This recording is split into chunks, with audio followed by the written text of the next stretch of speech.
sonrisa sin par, por el niño que es vida, por el niño que enferma, por el chico que sufre, aquel que no puede cantar. Tú y yo queremos que los niños de Colombia corran, crezcan, salten, puedan caminar. Tú, pediatra, sabes que paciencia es lo que vale la sonrisa de una madre, te sabrá recompensar.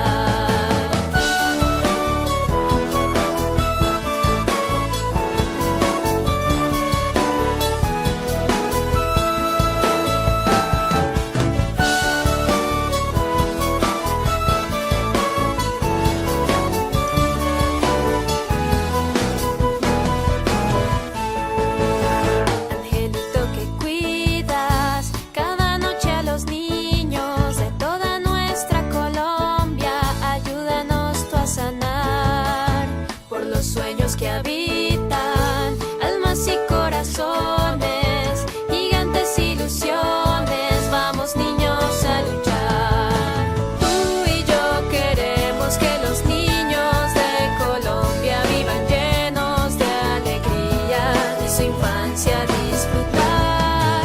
Tu misión, pediatra, es hacer de nuestra infancia una luz para el futuro y así la paz lograr. Soy altivo pediatra, fuerza unida y pensante. Cada acto de mi vida resuena en la eternidad. Mi motivo, la infancia, los niños, la esperanza. Cambiaremos la historia, el conflicto pasado será.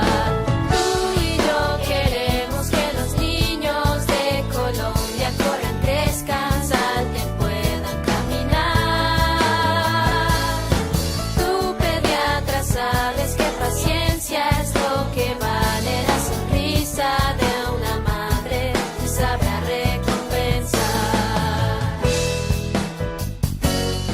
Tú y yo queremos que los niños de Colombia vivan llenos de alegría y su infancia disfrutar. Tu misión, pediatra, es hacer de nuestra infancia una luz para el futuro y así la paz lograr. Sociedad Colombiana de Pediatría, comprometida con la infancia.